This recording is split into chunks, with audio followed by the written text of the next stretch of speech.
I'm live. Wrestling Week in Review podcast / live stream number 86. I'm pretty sure it's number 86, but I will probably check afterwards to make sure that it is number 86. If it isn't, then I will obviously edit the title to make sure that it fits the exact number so that way it matches the exact number.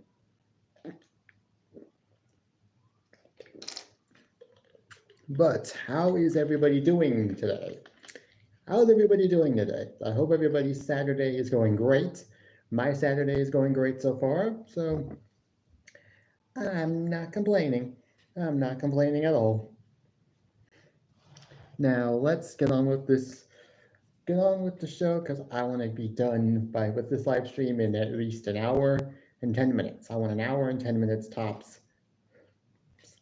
to be devoted to this live stream. No more, no less. Hopefully, I'm hoping that I can do this within an hour and 10 minutes, but we'll see what happens. Starting the show. Oh, oops, I forgot to. Great. Forgot to write down the time that all these matches were.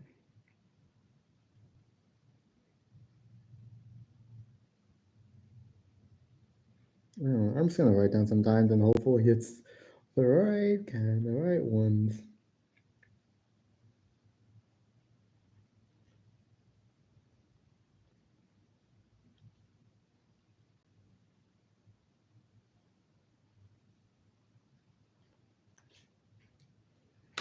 But well, the show Monday Night Raw is what starts the week off. Obviously, it started out with Seth Rollins and his new faction. I don't know what they're naming it, but I can just tell you automatically what it is.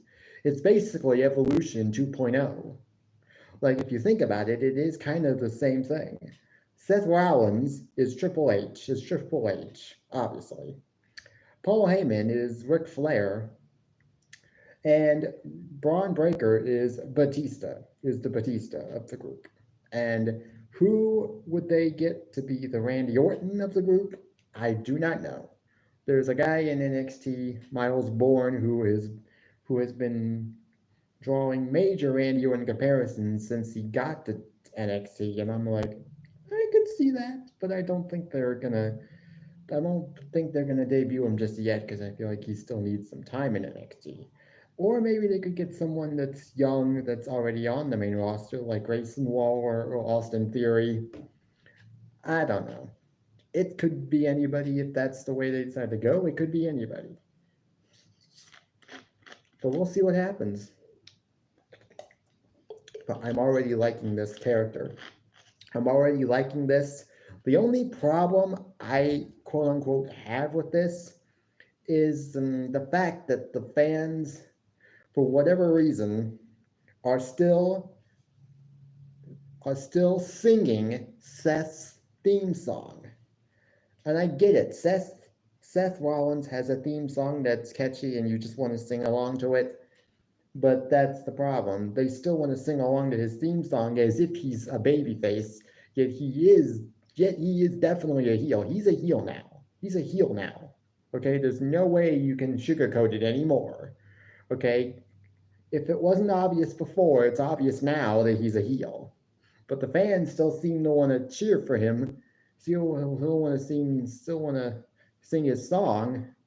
Like, oh, well, okay, so my suggestion would just be to get rid of that song altogether. Okay, just change Seth Rollins' theme. Maybe if you have to, go back and just get one of his previous theme songs, like maybe his Messiah theme that he was using when he was the Messiah of WWE back during the late 2019. I already rolled the windows up on the car. It's starting to rain. Yeah. Well, apparently it's starting to rain here. So yeah, but yeah, what I would do to minimize the crowd singing his theme song is I would have them just go back to one of Seth's earlier theme songs, but obviously the Messiah theme that he had during late 2019, going into 2020, 2021 or so, that was, I think, perfect. That was perfect. That would be perfect for this character because he basically sees himself as a Messiah right now. That he is basically taking out the bad people in WWE and making them go away so that they won't poison WWE any more than they already have. At least in his mind, that's what he's doing. If there's anybody that's here who hasn't hit that like button yet, feel free to do so. It's not required, but I do appreciate it. If there's anyone here that is here but has decided that they want to just sit out and not chat, then why not?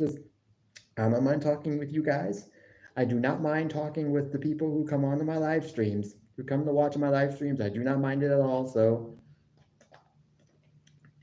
say something if you want to. It's not required, obviously, but hey. I wouldn't mind hearing how everybody's day went, has been so far. But yeah. Seth basically just talked about WrestleMania, how he won at WrestleMania, talked about Roman Reigns, CM Punk. Then Sami Zayn came out. And he had some things to say about Seth Rollins. Basically, he called Seth Rollins a hypocrite because he's calling out Seth Rollins for being aligned with Paul Heyman right now, when all he's ever had problems with was when Paul Heyman was aligned with Roman Reigns and CM Punk. But now here he is doing the same thing with Paul Heyman. But Seth Rollins recently, since WrestleMania has made it perfectly clear that this is just a business relationship. It's not long-term. He's not gonna get emotionally involved with Paul Heyman like Roman and Punk did. This is just business. Nothing personal, just business. Kind of like what Seth did to Sami, basically on this night. It was nothing personal, it was just business and he offered Sami a spot in this group of his, but Sami, no, he said he'd think about it though. So that's basically what a lot of the story going through this episode, this Monday Night Raw, a lot of stuff that we got, backstage segments and whatnot, were all sort of geared towards this decision that Sami would have to make. Would he join Seth, or would he say, hell no, and go it on his own? This was a great opening segment. This was great. And I have a theory that I'm going to discuss after I'm done with Monday Night Raw, after I'm done with the main event part of Raw, Finn Balor backstage. He's with the Judgment Day. They are very excited about JD McDonough's return after an injury that cost him to be out from several months following a tag team match with the War Raiders. Interestingly enough, they faced the War Raiders in a number one contenders match for the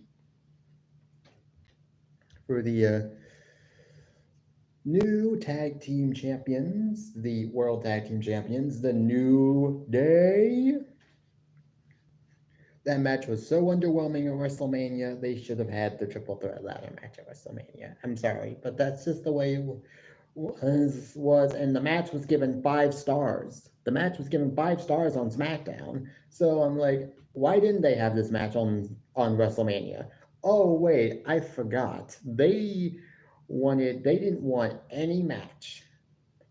They did not want any other match on night one to do as good, if not better, than the main event. They wanted the main event to shine And they didn't want any other match to even come close to what the main event of night one did. Which to me sounds kind of petty though, because why would you not want your best matches on WrestleMania? Of all the matches on night one, we really only got 2 matches that were even good. That were even really good. Main event, which was awesome, and the LA Knight versus Jacob Fatu match. Jay versus Gunther was good, but it wasn't like it was special, except for the moment of seeing him win the world title for the first time in his career. But yeah, Finn Balor, he's still not exactly happy that Dominic Mysterio, quote unquote, stabbed him in the back at WrestleMania. Decided to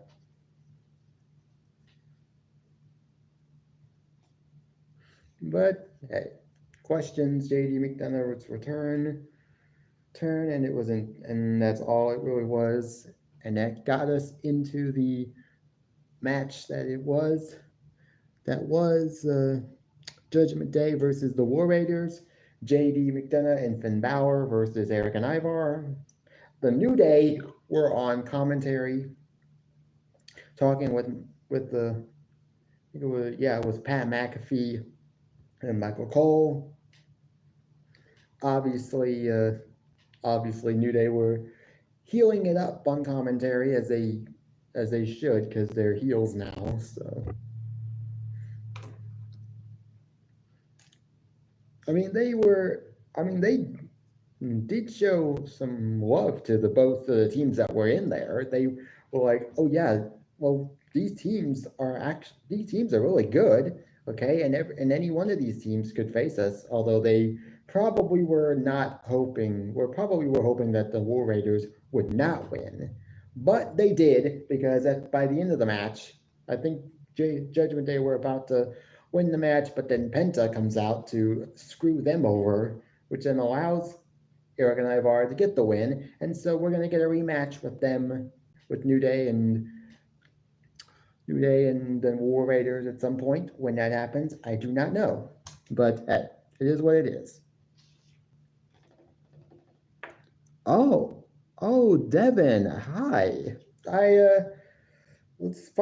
This has to be the first time I've seen you. This has to be your first time on one of my live streams. Wow. Well, thank you for coming. I appreciate it. If you want to, and you don't have to say, you can say no if you want, but I want to mod you if it's okay. If it's okay with you, just standard.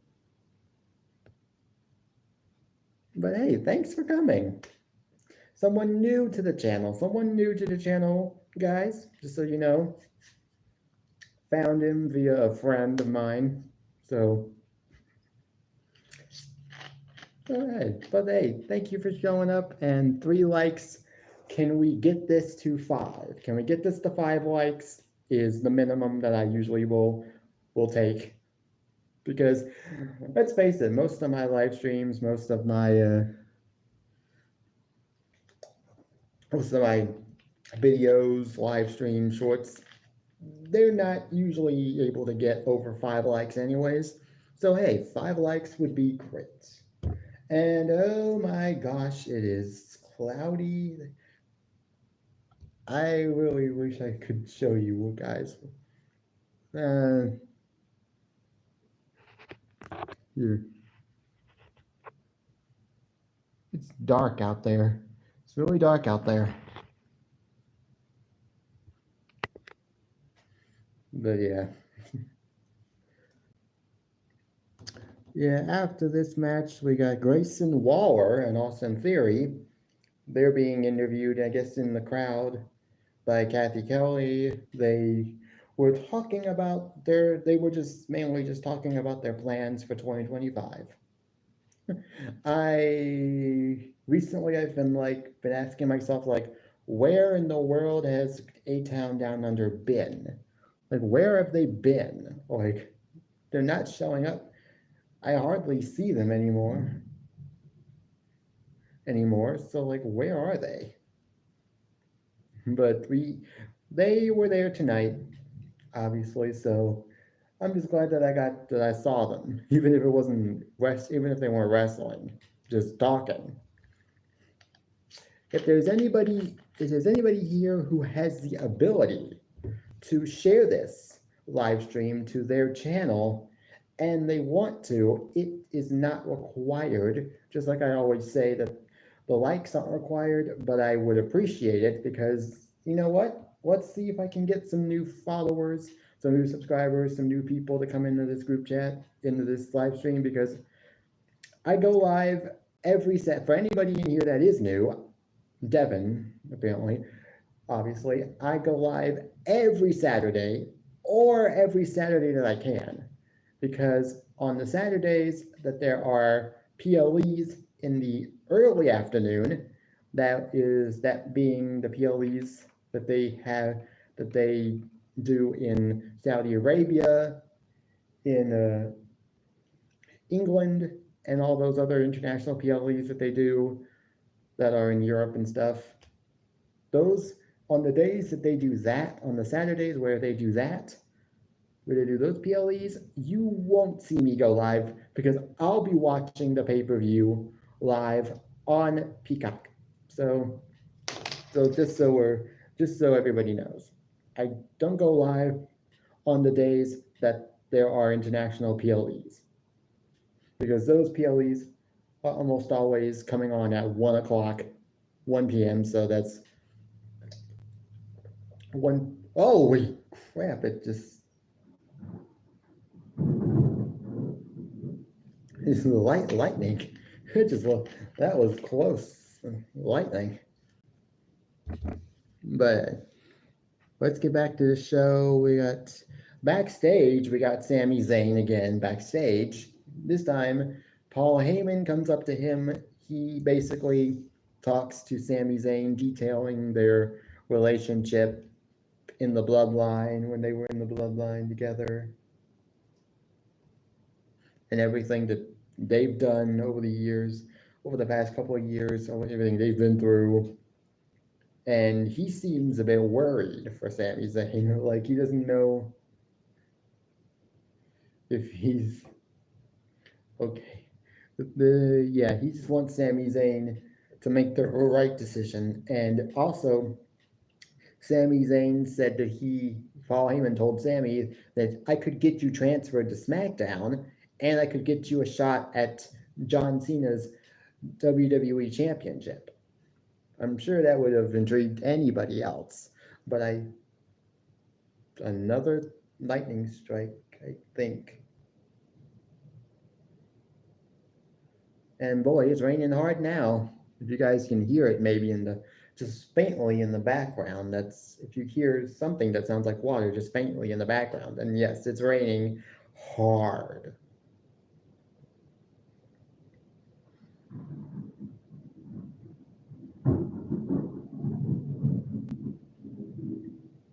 Oh, I thought there was something else, but no, that was lightning and thunder.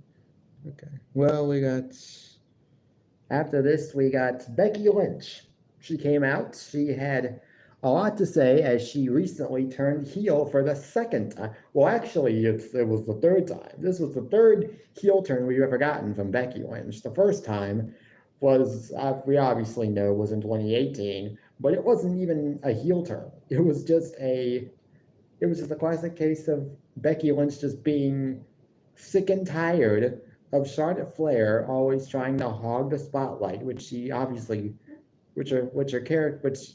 was her character at the time, and that's what her character always is just the fact that she wants the spotlight all the time and has to have it all the time. The second time was when she turned on Bianca at SummerSlam 2021, where she became Big Time Bex, which actually wasn't a bad heel run, but I don't know if it was. But I mean, it was better than the 2018 supposed heel run, but it wasn't that much better. This time, this might actually be the best heel version of Becky we get, because it might actually work, because it might actually make sense this time. She basically decided that she wasn't gonna beat around the bush and just announced it. I did it. I took out Bayley. I took out Bailey, so there. She took out Bailey. That's your. But then again, also what I've heard and what a lot of people have heard is that the injury and that she was not injured at all, was never injured, was never even supposed to be at WrestleMania. So I'm thinking, oh, okay, so why did you even make her and Lyra Valkyria go through that gauntlet match from the number one position, I might add, and go through all the teams, only to have her not compete at WrestleMania, for them to not compete at WrestleMania as a team, and for it to be Becky Lynch and Lyra, which makes sense because they were both Irish women and both from Ireland. But this Becky Lynch heel turn was good, and I loved her promo. Lyra Valkyria was definitely good in this promo segment as well. And so now we have a match, and so now, as of now, we have a match confirmed, another match confirmed for Backlash, which is Becky Lynch versus Lyra Valkyria for the Women's Intercontinental Championship. The first time that either one of the women's mid-card titles will be on a PLE, which is good. It deserves to be. My God, guys, you want to see this?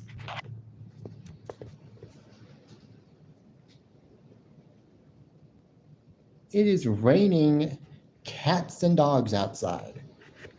It is raining cats and dogs outside. I kid you not. My God. But let's get on with the show. Let's keep on with the show. We got Chad Gable backstage. He's with Ivy Nile. She's getting ready for a match with Stephanie Becker. Okay, wow, that was really interesting. I was like, Stephanie Becker, the current NXT Women's Champion. Yeah, I know. I'm excited about it too. Oh my God, it's raining much harder now than it was earlier. I can barely even see outside the window now. Can you guys still hear me though? Even with the rain? I hope you guys can hear me. I don't want to yell, but I hope you guys can hear me. But yeah, I'm excited too, Devin. Nice to have you here. Chad Gable, he's backstage with Ivy Nile. Penta comes in to focus. Chad Gable starts to mock him a little bit, mock the fact that he lost at WrestleMania. Interestingly enough, to a luchador of sorts, Dominic Mysterio. Okay, I just wanted to make sure, because it's raining hella hard out there, and I just wanted to make sure that you could still hear me over the sound of the rain and the wind, so I just wanted to be sure.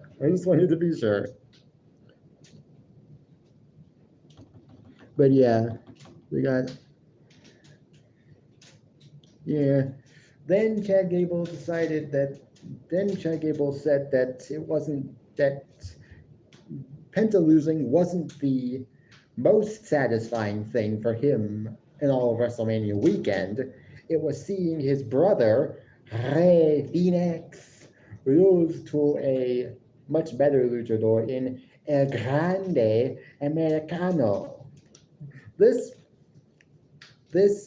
prompted Penta to basically bitch slap Chad Gable, and he fell to the ground. Then we get Chad Gable and Ivy Nile in the ring. They're out in the ring. Chad Gable basically hypes up Ivy Nile, saying that sooner rather than later she's gonna be running this division, which I don't know why I figure by the end of 2025, Ivy Nile needs to be a champion. Women's Tag Team Champion, Women's Intercontinental Champion, Women's United States Champion. It has to happen. Eventually, it has to happen. I just don't know if we're going to get it, because, to be honest, Ivy Nile in the draft, you could have American Made drafted to SmackDown, and then have Ivy Nile feud with the current champion Zelina Vega for the title and win it. And I think that would be just perfect for a faction known as American Made. It would just be too perfect. But who knows what's going to happen? I feel like Ivy Nile deserves to be a champion at some point. Because I recently, I think it was either Thursday. Yeah, it was Thursday. Thursday, I was watching a video on YouTube from WWE's WWE Vault channel, which was basically a 2-hour video of Mako Satomura matches. And I was watching, and at one point they showed the Mako Satomura Ivy Niles match that she had with Mako in NXT UK for the NXT UK Women's Championship, which I thought was a very good match. And I saw the match finish and thought that was pretty genius. They had basically, Mako was able to pin Ivy Nile while Ivy still technically had her Dragon Sleeper in on the champion.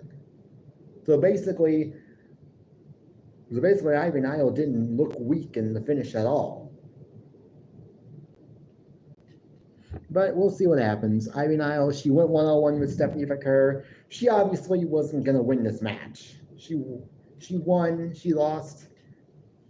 She lost after the match. We got Roxanne Perez and Julia just coming out for some reason. I don't know if they're being called up yet, but Roxanne Perez, I know she probably should be at some point. She's going to get called up.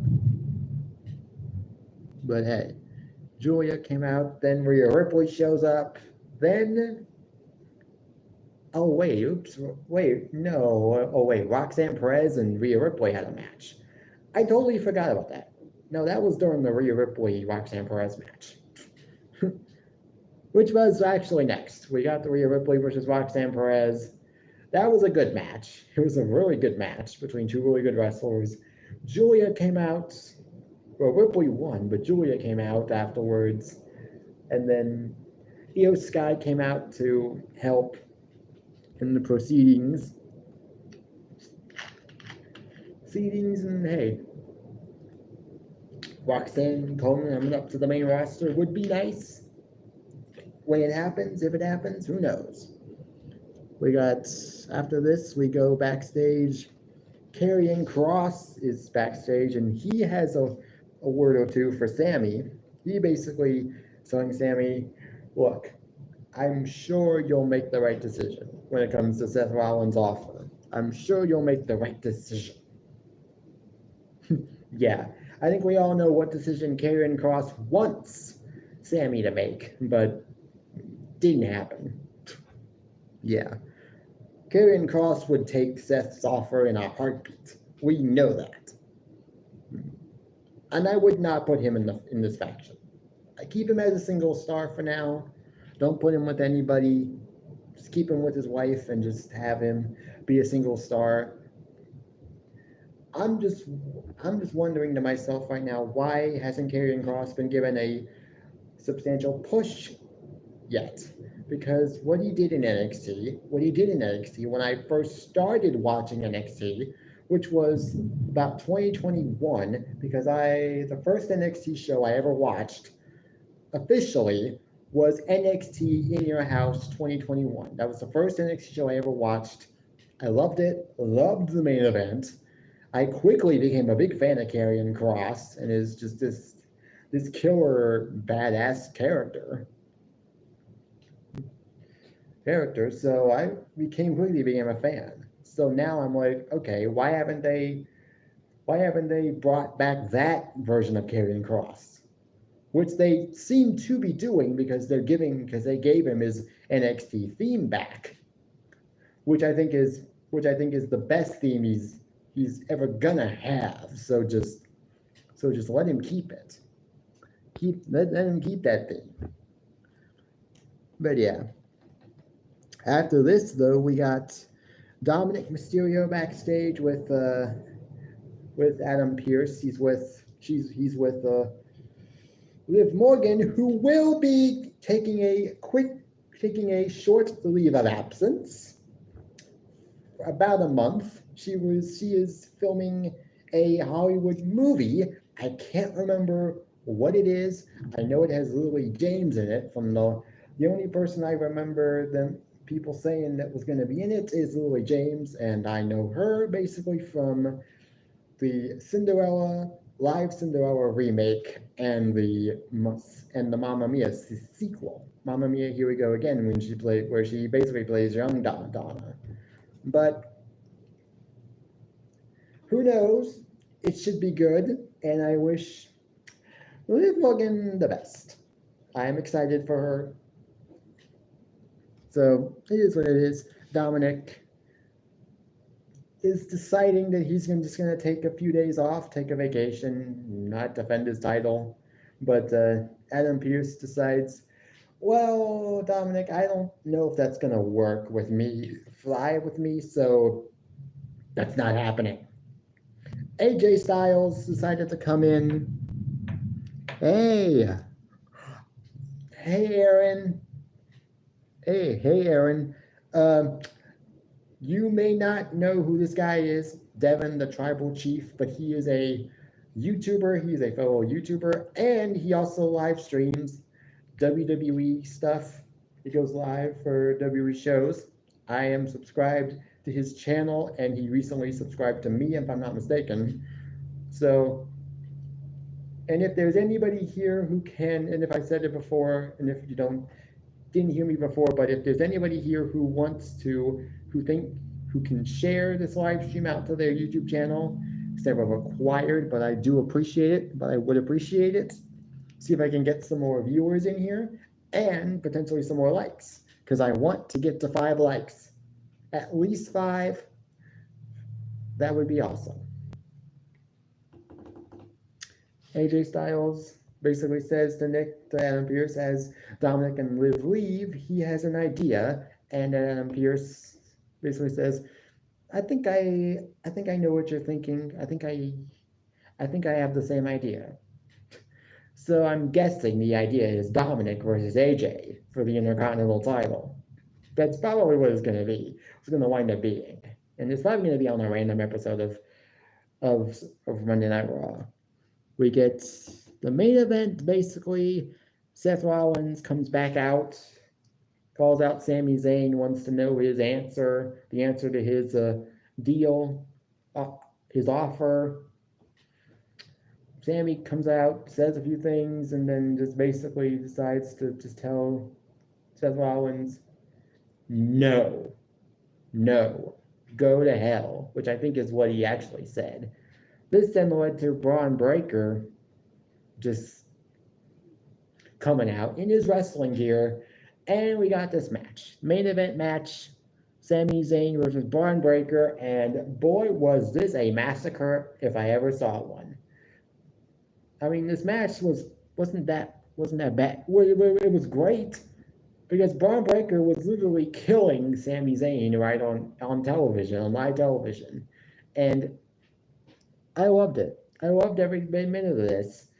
Obviously, the match eventually went to Braun Breaker just via just referee stoppage, and then Sami Zayn got even more brutalized by Braun Breaker, and then Seth Rollins, who just curb stomped Sami Zayn. And so what I'm thinking is their long-term plans is, I don't see Seth Rollins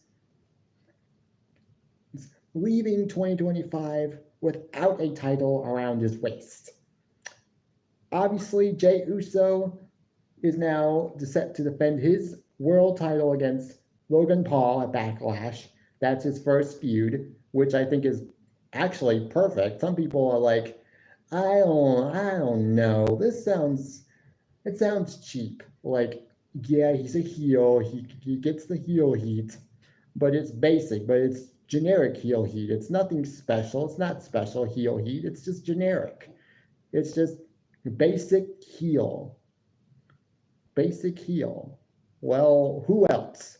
Who else would you say is capable of going toe-to-toe with Jey Uso as a heel, who can also take up and fall loss and have it not affect his momentum at all? There's nobody else. Logan Paul is the perfect guy to face Jey Uso in his first official title defense, and Jey Uso will win. But I do feel like at some point Seth Rollins is going to target Jey, considering he is a bloodline family member.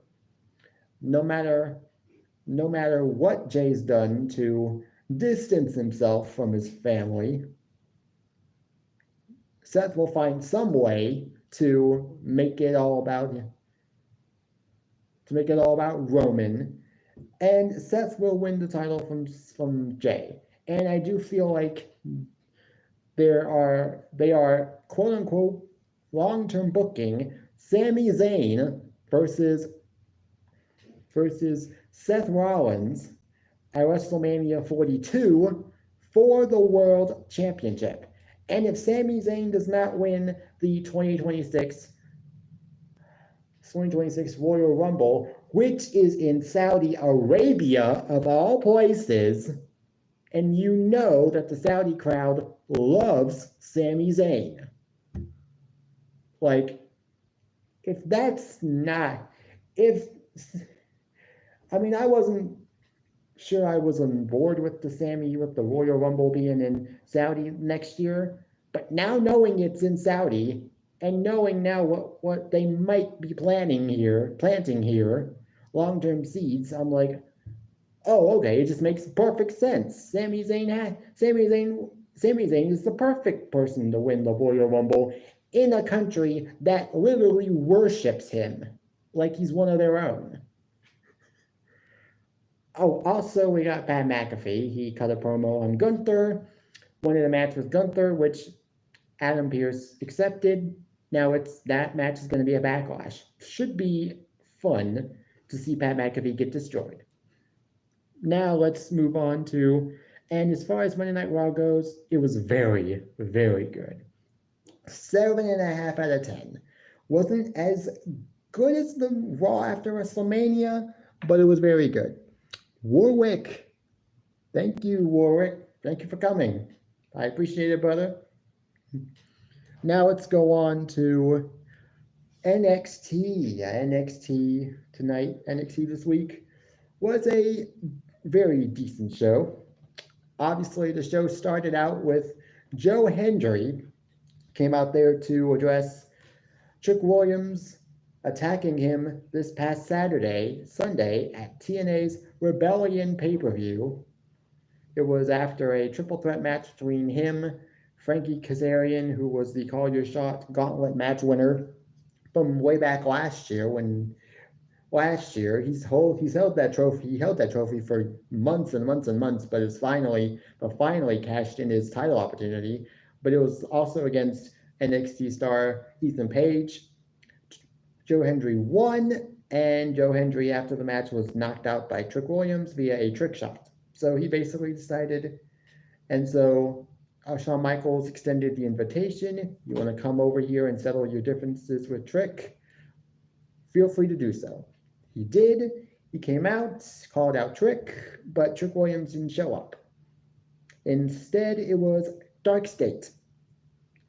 Deion Lennox, Cutler James, if I'm not mistaken, and then I can't remember the other two guys' names. Oh, Osiris Jones, and then the other guy. I'll probably be able to memorize their names eventually, but yeah. They attacked Joe Hendry. So it is what it is. They're basically telling us Dark State don't care who you are, where you come from. If they see you as a target, they targeting you. And I'm actually kind of liking Dark State. Although I don't know if I like the name, I'm starting to slowly become a fan of Dark State, even though this is basically like Retribution 2.0, Retribution 2.0, Nexus 2.0, Shield 2.0, whatever you want to call it. But it is what it is.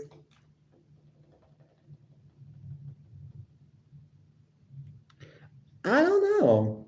I don't know, but Trick is definitely turning heel. Sooner rather than later, he's turning heel because all of his actions, ever since losing the NXT title, his actions have just been very quote unquote heelish, but it's also in this but he's also I'm not but then you could also make the case that he's sort of in the same boat as Seth Rollins, where he's got this catchy theme song and this catchy catchphrase that people just want to chant, no matter how much of a disgusting piece of garbage they become. Like Seth Rollins could kill somebody, and the fans would probably still sing Seth's theme song. Like, okay, there's something wrong with that if that happened. WWE would definitely have to reevaluate what they're doing wrong with Seth Rollins. And I would have to say it would have to be the theme song because that's what's causing the people to not boo Seth because his theme song is still just so catchy that you can't help but want to sing it. But hey, it is what it is. I think Trick Williams is going to probably turn heel eventually, just like Carmelo Hayes. Carmelo Hayes, once he lost the NXT title to Ilya Dragunov, basically the same thing happened. And when Javon Evans on that episode of NXT decided to call out Trick Williams as acting like Carmelo Hayes, I was like, holy crap, he is 100% correct. Because the words he was saying, one of one, which is a Carmelo Hayes phrase that I have heard him say a number of times, even after he moved up to the main roster. It's like he's turning into the person that he hated more than anything, that he grew to hate more than anything, Carmelo Hayes. He's turning into Carmelo Hayes. And he has only himself to blame. But hey, after this we got Ashante backstage. Well, we got Carmen Petrovich backstage. She was talking to Gigi Dolan and Tatum Paxley. Unfortunately, Gigi Dolan has been released. We had got a ton of releases yesterday. That sucks. Dakota Kai was a little shocking, but given her rash of injuries over the past few years, makes somewhat sense. Braun, I can understand. Gallus, we haven't seen them since they last held the NXT tag team titles. Haven't seen them really ever since. A lot of the superstars that were released were superstars that we just have not seen. Shayna was actually a surprising one to me because I felt like Vince just butchered everything that made Shayna Baszler cool in NXT. When Shayna came up to the main roster, she was given a push. But then Vince, for some reason, just decided, you know what? I don't get what makes this woman special. Why? Why don't you get it? Because she's basically the exact same person as like Ronda Rousey, a former MMA fighter turned pro wrestler. So if you were able to see something special in Ronda Rousey, why couldn't you see something special in Shayna Baszler, who's the exact same type of person? Like, yeah, Vince butchered Shayna Baszler when she got to the main roster. She never recovered. NXT Shayna Baszler was the best Shayna Baszler, and you will not tell me different, and you will not get me to think differently. Sorry, but that's my point. That's my just like Aleister Black. I felt like Aleister Black on NXT was great, and then Aleister Black on the main roster wasn't so great. It's like Triple H makes these guys in NXT look like stars, but then when they get to the main roster, Vince would just completely be like, who is this guy and why did Triple H think this guy was special? Because I sure as hell don't. the only person that Triple H felt something special about him, and Vince did too, was Lars Sullivan, and we all know how that ended up. Yeah, yeah, we all know how that ended.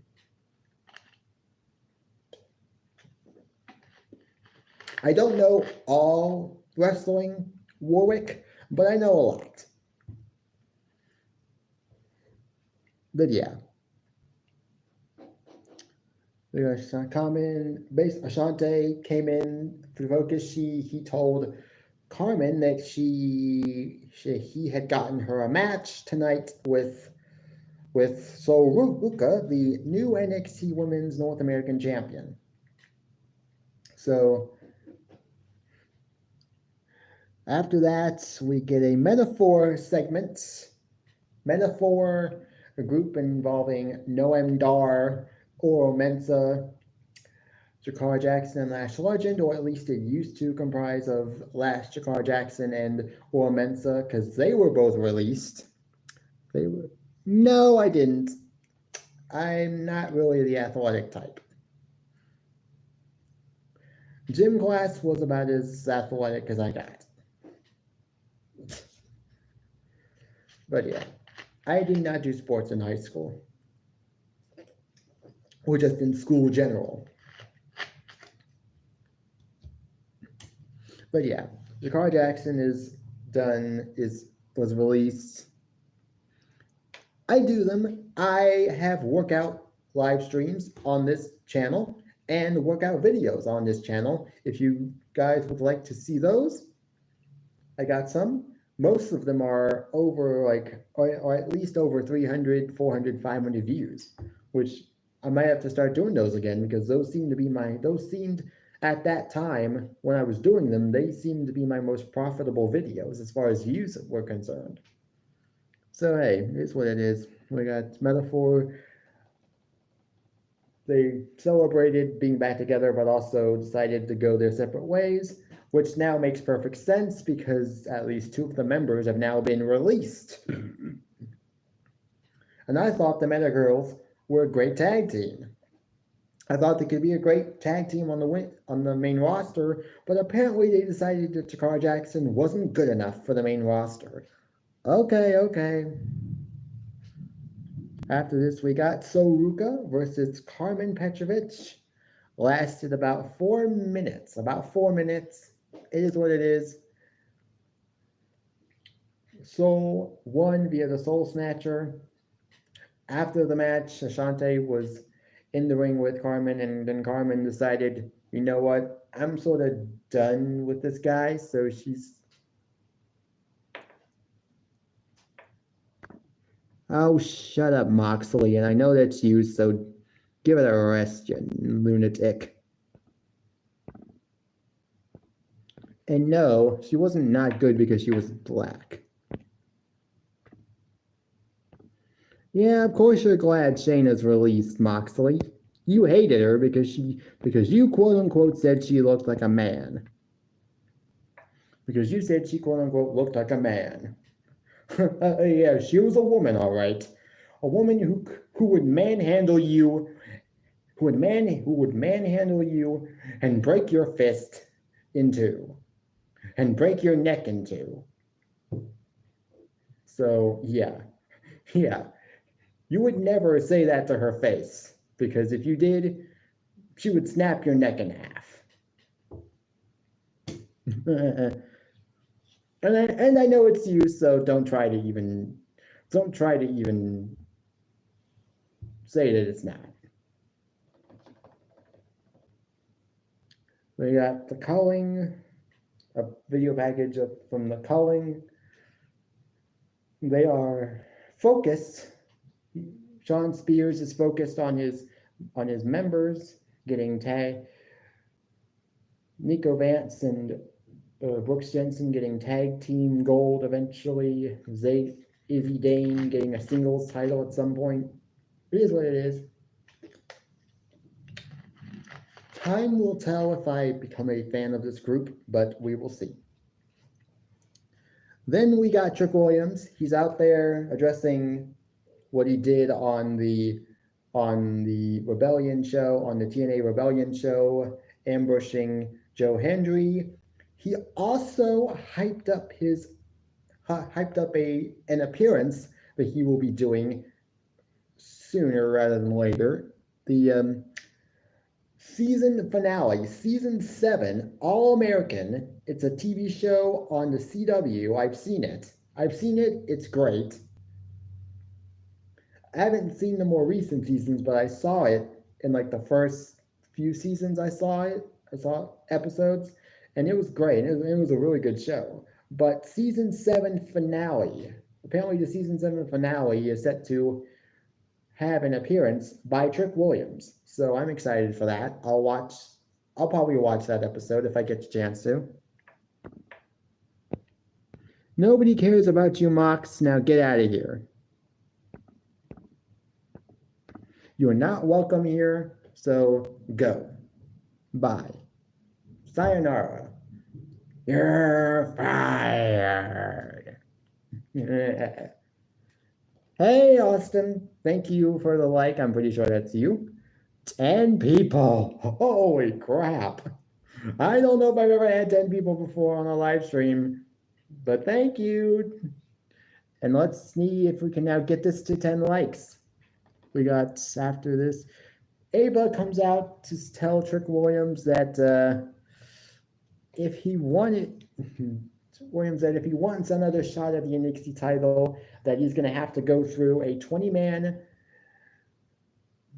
battle royale match in over-the-top battle royale on next week's NXT. So that's what we're going to get next week. And apparently we're even going to be getting Evolve talent in that.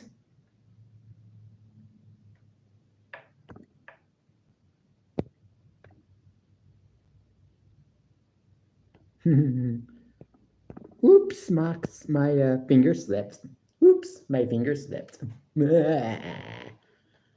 Yeah. So I think Trick Williams is probably going to win. And the winner gets a shot at Obafemi at Battleground. So I'm guessing that's probably going to be the last NXT match we see from Trick Williams, and then he might go up to the main roster, because I could totally see him going up to the main roster and being with Carmelo Hayes. Potentially. If this run by Carmelo right now is going to get him to turn heel, then I could honestly see them going back to Carmelo Hayes and Trick Williams as a pairing, just now as heels, which would make sense. But after this, we got Stax and Tony D. They were supposed to have a face-to-face in the ring, but Stax decided that he wasn't going to do that. So he basically talked to Tony D via satellite from I guess a boardwalk. He called Tony D soft, saying that at one time or another, Tony D would have taken the fight straight to Dark State. No questions asked, wouldn't have hesitated, wouldn't have settled it any other way, but that recently Tony D has gotten soft, and that he wasn't fit to run the family anymore because he didn't have that killer instinct anymore that he used to have. And that Stax now deserves to be the one to lead the family. And we still haven't really gotten an explanation as to what happened to Luca Crucifino, but from what I can tell from a week or so ago, yeah, Dakota's gone. Hope you'll never get what? Hope I'll never get what? Married? Whatever? Well, at least we're not going to be able to hear what you have to say anyways, because you just got banned, my friend. Go on to all of your fake accounts that you want, Mox. I will continue to block and ban every single one of them. So just try me. I'm not in the mood today, so don't. Yeah, put some nuts in your mouth. Or better yet, hey, put some nuts in your mouth. Or better yet, why don't I take your nuts and shove them up your mouth and shove them up your ass?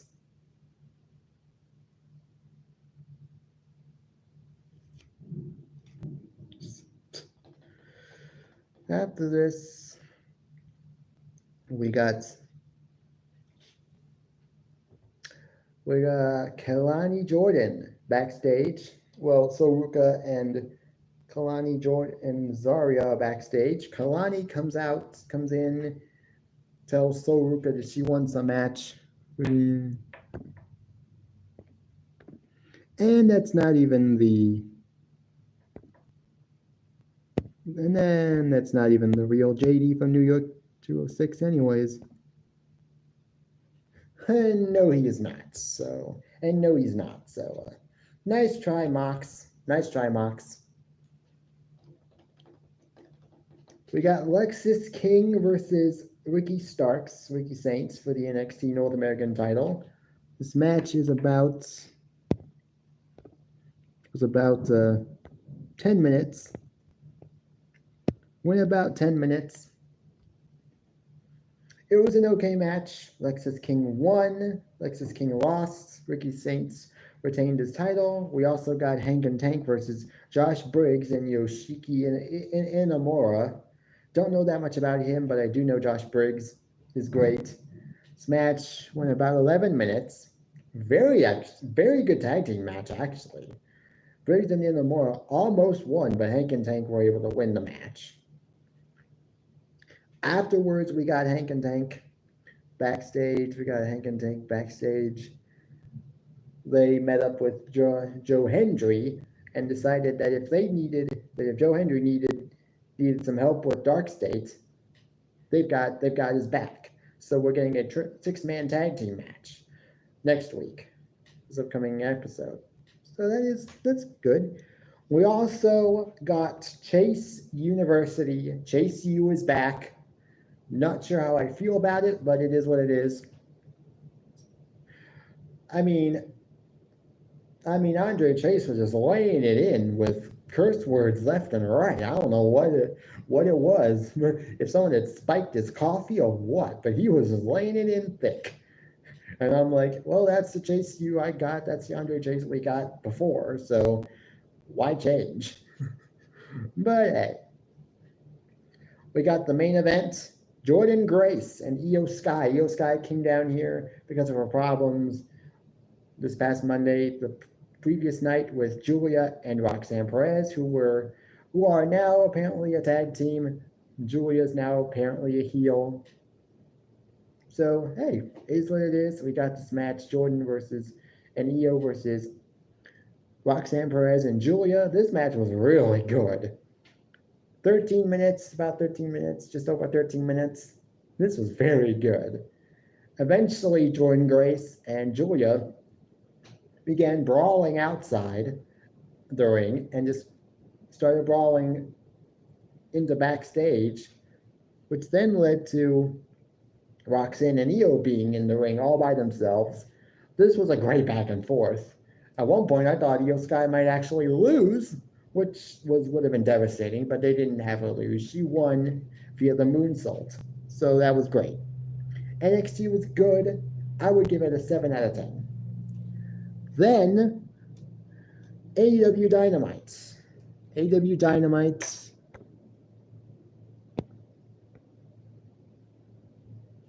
Oops, my finger slipped again. Mox, you want me gone from YouTube? That's never going to happen, because there's nothing on this YouTube channel that could ever be considered dirty or bad or anything. So good luck trying to get me to leave YouTube, because I'm never leaving YouTube ever. You're gonna have to deal with me for the rest of your life. You're gonna have to deal with me doing this for the rest of my life. and you're going to have to deal with my opinions for the rest of your life until the day I die, which will probably be hopefully by the time I turn 80. AW Dynamite, you got Big Bill and Brian Keith cutting a backstage promo. They are looking for opportunities, apparently. Well, let's see what opportunities they can get. Yep, I like doing this. We got, in the opening, we got an 8-man tag team match. All-star 8-man tag team match, apparently. The Elite and Ricochet versus the team of Kevin Knight, Speedball Mike Bailey,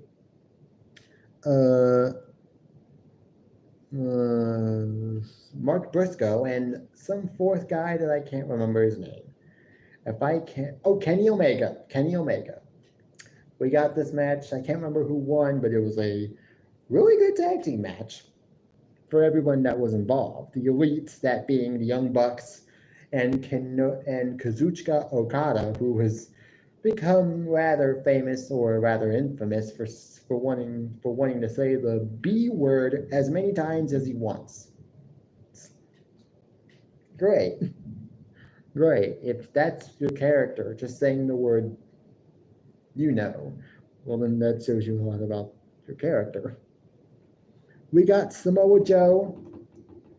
He's out there. He's calling out Moxley.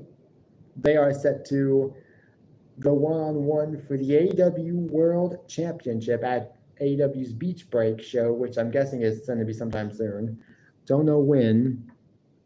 No, I don't hate streaming. And I'm pretty sure that's not the real Brian Schaefer, because I don't know if Brian Schaefer would say that. But no, I do not hate streaming. If I hated streaming, you guys wouldn't see a single live stream on my channel. You guys wouldn't be seeing me. If I hated live streaming, you guys wouldn't even be seeing me live on Saturdays. Oh, by the way, you guys probably won't. Actually, I think Monday will be the day, but my birthday is in 2 days. 2 days.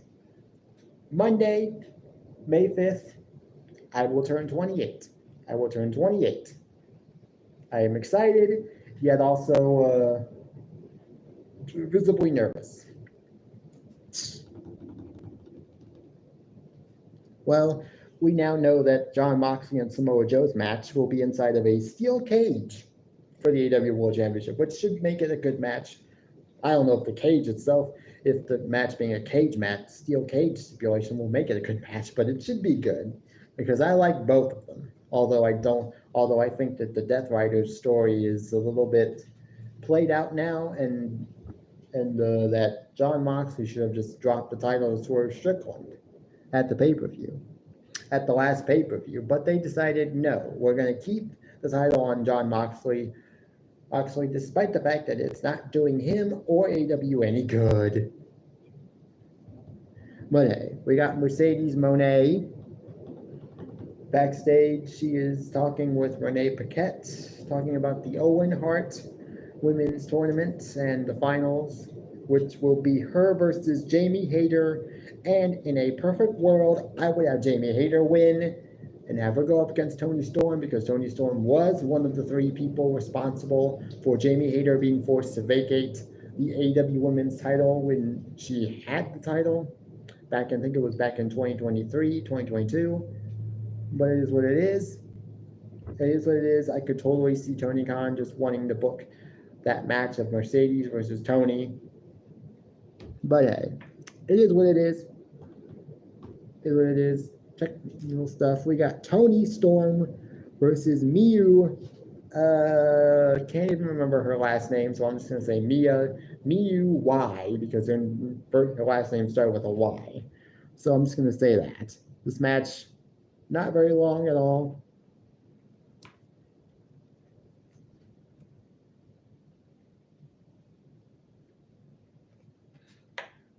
Very long at all.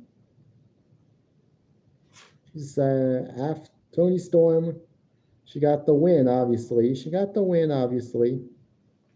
After the match, Mercedes Monet decided to come out. She says she had a few words for timeless Tony Storm, darling. And then Jamie Hayter came out and decided she was just going to lay out Mercedes.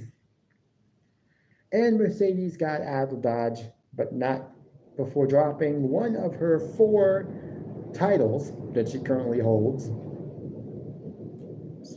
Great. She holds 4 titles. She's probably going to wind up holding a 5th title by the end of this year. Great. Just great. We got the Hurt Syndicate. The Hurt Syndicate. This is a good storyline between MJF trying to get into the good graces of Bobby Lashley. And MJF has done basically everything he can to please Bobby Lashley. He's done just about everything that he feels like he can do to make Bobby Lashley happy. But Bobby Lashley ain't happy. He's like, you want to impress me? I don't care about the women, money, cars, helping me win matches. I don't need your help to win matches, which he technically doesn't, because he could win matches all on his own if he had the opportunity to. He could win a match all on his own. But if MJF really wants to impress him, he needs to hurt somebody. That's what MJF said. That's what Bobby Lashley said. While Bobby Lashley had MJF by the throat, that is after MJF decided, what would you really want? Oh, I think I know what you might want. Some Rogaine. And then proceeded to call Bobby Lashley a bald B word, which I refuse to say on this channel. Which then prompted Bobby Lashley to clutch MJF by the throat and basically say, you want to impress me? Hurt somebody. You hurt somebody. Because that's what the Hurt Syndicate is. They hurt people. Great. We got Nick Wayne versus Jay Lethal. A match that I didn't care for, and I don't think anyone else did. Let's move on. We also got Jeff Jarrett backstage. We haven't seen Jeff Jarrett and the other members of his group in a long time, I don't think. And there seems to be some trouble in paradise, no pun intended, with this group. I don't know what's going to happen with these guys, but hey. Interesting to see Jeff Jarrett on TV.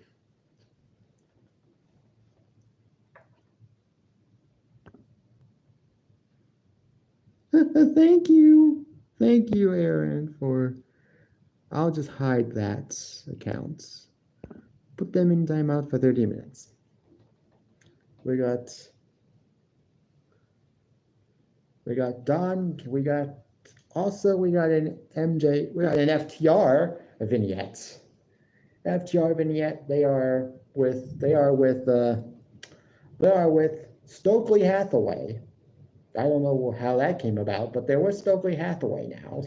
And they're heels, so we'll see how this heel turn goes. But hey, it should be good. This was a very good vignette from what I saw. Video package from what I saw. And also we also got the main event. Hangman Adam Page versus Kyle Fletcher, semifinals for the Owen Hart men's tournament. About 13 minutes, very good match. Hangman wins. So it's going to be Hangman versus Will Ospreay in the finals of the Owen Hart tournament for the men at Double or Nothing, May 25th. And I will say that Hangman wins and we get Hangman versus Jon Moxley, although I would not be mad at either one of those men if they were to win. AEW Dynamite was not good, considering what last week's show was, which was obviously probably one of the best AEW Dynamites I've seen in a long time. This was basically the exact opposite. I'll give it a 5 out of 10 just because, the opening match and the main event match were the best parts, and nothing else was good at all. SmackDown started off with LA Knight. He came out to basically discuss his match with Drew McIntyre from last week, which definitely went awry because of Damian Priest interference and Solo Sikoa and Jacob Fatu getting involved as well. Damian Priest came out to interrupt Knight. They went back and forth. Then Priest decided, you know what? I know our match is supposed to be for later tonight, but why don't we go one-on-one right now? So that's what happened. About 7 minutes, 30 seconds, give or take, about 8 minutes, and this match was good, although it didn't last very long because Jacob Fatu and Solo Sikoa decided that they were going to get involved in this. And so after this, we go backstage. Nick Aldis is with Solo Sikoa, and Nick decides that it's going to be a fatal four-way match for the United States Championship at Backlash. Jacob Fatu, the champion, versus LA Knight, Damian Priest, and Drew McIntyre. I still say Jacob Fatu wins because Drew and Damian will probably be focused too much on themselves, on each other, that they will cancel each other out, which will then basically leave LA Knight and Jacob Fatu, which is where we basically were at WrestleMania. And so I think Jacob Fatu will win because if I know Damian and Drew like I know them, they're just gonna want to beat the hell out of each other and not even care about the other two because they can't stand each other. Also, we got Chelsea Green backstage. She is not happy about losing her women's United States championship. Aldis tells Piper that she has a match tonight against none other than the new women's United States champion herself, Zelina Vega. We get the match. It's about 7 minutes or so. Zelina Vega wins. It is what it is. Good win for Zelina. What this does for the Secret Service, I do not know. And for Chelsea Green, I do not know. But hey, it is what it is. I'm glad that Zelina is the new champion. I liked Chelsea Green and what she was doing with the title, but I think it's about time she moved on to something else. Bigger, maybe, potentially. We got Pretty Deadly backstage with Axiom, Nathan Frazier and Axiom. They are just talking backstage amongst themselves. They have a match tonight. And so, almost immediately after this segment's over with, we go commercial break. We come back and we get this match. 10 minutes, about 10 minutes. Great match. Really good match. And Axiom and Nathan Frazier win. So that's good for them. I think that they deserve to get a push because they are probably, if not one of the best, if not the best tag team, not just in WWE at the moment, but in all pro wrestling. Who knows? We got a John Cena video package.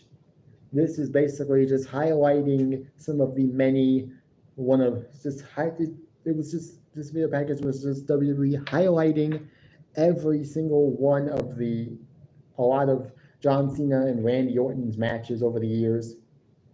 So, and I am excited for this match.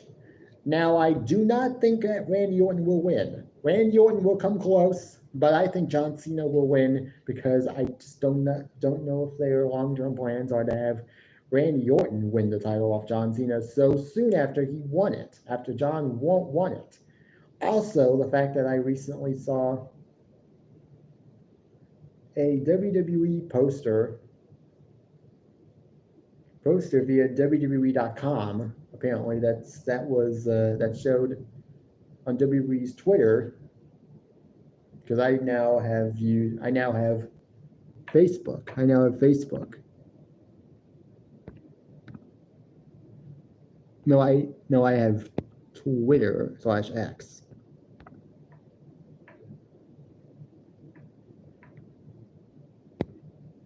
Shut up, Eric Freeman. Putting you in timeout.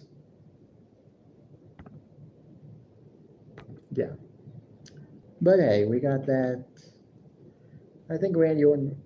Yeah, because recently I saw on WWE's X account that the official poster, right as of right now, the official poster for SummerSlam in New Jersey has both John Cena and Cody Rhodes on the poster, and more importantly, they are shown right beside one another. Oh, I hate to be the one to tell you guys, but if the long-term plans for Cody Rhodes is for Cody Rhodes to get a rematch for the title, with him winning the title back from John Cena, oh, maybe Cody haters cry till they die. Because if that's their plan, then there are going to be a lot of angry fans who are going to be just so insulted that WWE would again insist on putting the WWE Championship on a so-called mid-carder who doesn't deserve a rematch for the title. Well, who doesn't deserve a rematch for the title simply because Roman Reigns never got his rematch for the title. Well, if Roman Reigns never got his rematch, then why should Cody? Well, go fuck yourselves. Go fuck yourselves. Yeah.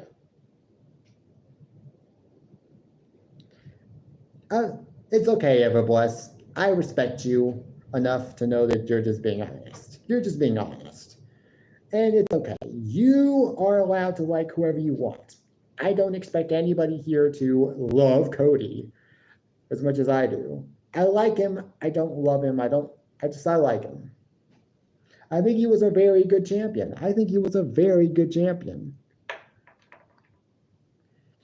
Oh, Jacob, why are you even here? Did Moxley send you? Oh yeah. Well, yeah. Well, if he won fair and square, then why did Cena have the championship belt in his hand, and why did he hit Cody Rhodes in the face with it?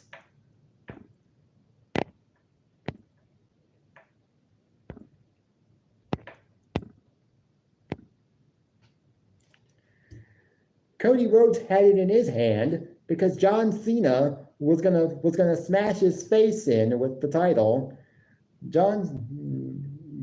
Cody wrestled it away from John Cena.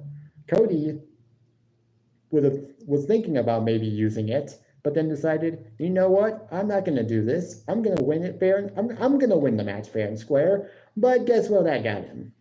But yeah, Cody Rhodes and John Cena are officially on the SummerSlam poster side by side, which is obviously making me feel like that's where they're going, a rematch for the title, and potentially Cody Rhodes winning it back, which will no doubt make a lot of fans very angry. I mean, it's hard, Jacob. It's hard to top what Roman Reigns did. Nobody was ever going to top Roman Reigns. No one was ever going to do what Roman Reigns did. It was never going to be replicated. They were never going to replicate it. But hey, I'm glad John Cena is number 17, okay? Don't get me wrong. I love John Cena. I love Doctor of Thugonomics John Cena. I love John Cena. I like him. He's one of my favorites. But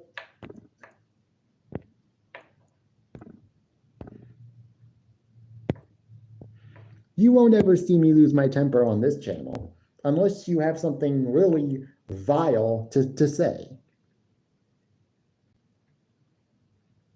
We got Randy Orton coming out. We had Randy Orton come out, and he basically cut a promo on the John Cena. It is what it is. It was great.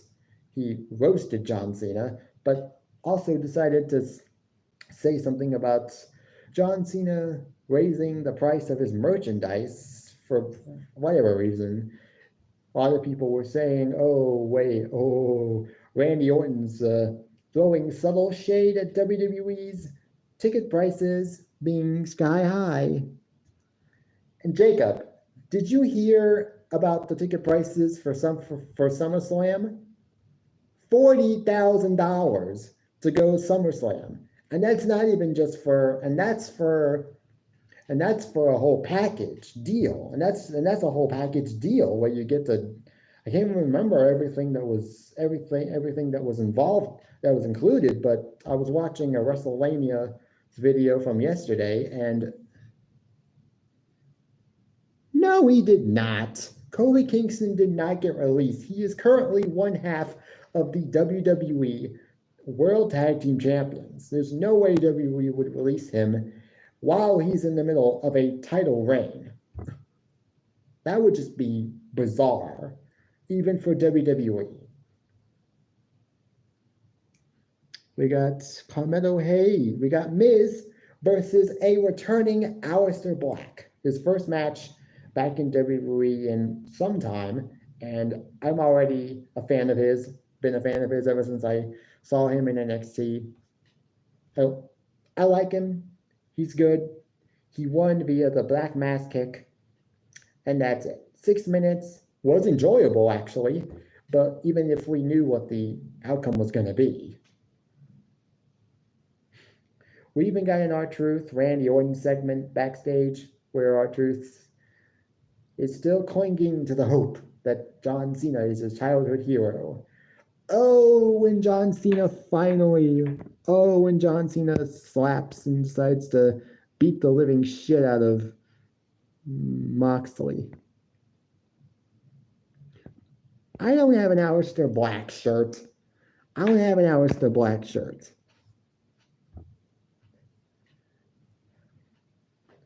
I mean, I wish I had a John Cena shirt that I could wear. I wish I had like a John Cena shirt, but I don't have the money to buy a WWE related shirt or anything like that. But hey, we got Santos Escobar also versus Rey Fenix. This match was really good, about 8 minutes, and it was a great luchador match. Is what it is. They seem to be revitalizing the lucha division over on SmackDown somewhat with these segments that they're doing with Los Garza, Santos, with Andrade, and now with Rey Fenix. Should be good. We also got a main event, which was a women's tag team match, which was formed earlier on in the show when Tiffany came out to cut a promo, which was then interrupted by Nia Jax, which was then interrupted by Naomi. She's no longer a good girl.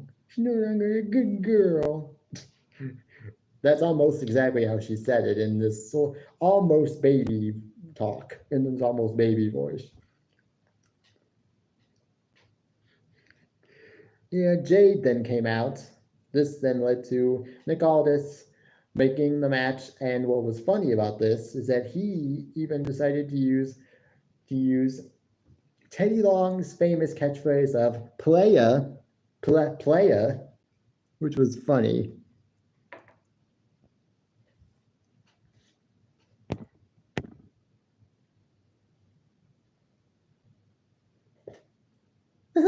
Yeah, I'm hiding stuff in this hat. But as you can see, I'm not hiding anything. The main event, that was the main event match. It was very good. Went about 12 minutes or so. Jade and Tiffany won the match via Jade picking up Nia and just slamming her to the mat. That allowed to get the pinfall win. The end of the show obviously saw Naomi stand tall, holding the women's championship. And just like we got the Fatal 4-Way match for the US title, I do feel like this is what we're getting out of this, is a Fatal 4-Way with Tiffany, Nia, Naomi, and Jade. They're just killing two birds with one stone. I'm okay with it if it happens. and we'll see what happens next week. We'll probably get this match announced. It is what it is, but hey, I don't think so. I think that's just Mox under another fake account. That makes like at least 10 that I've seen, or at least it would feel like that. But hey, that's it. SmackDown, I would rate it a 7 out of 10. No, actually, no, I'd rate it a 6.5. Because it was okay in certain spots. Okay in certain spots. No one cares. Well, if no one cares, then why do I have 6 likes on this live stream? Why does this live stream have 6 likes? And why are people in here talking to me? So, yeah. Tell me that nobody cares. No one cares. Well, that's it for me. I was hoping to go live for an hour and 10 minutes. It's now an hour and 26 minutes. But I'll see you guys next week. Next week, I will be doing a movie review video for next week, which will be my first of 2 for this month. So I don't know which movie I'm going to be reviewing next week, but you guys will obviously know, because I will by then I will know, and I will let you guys know. So until next time, peace. Bye, guys.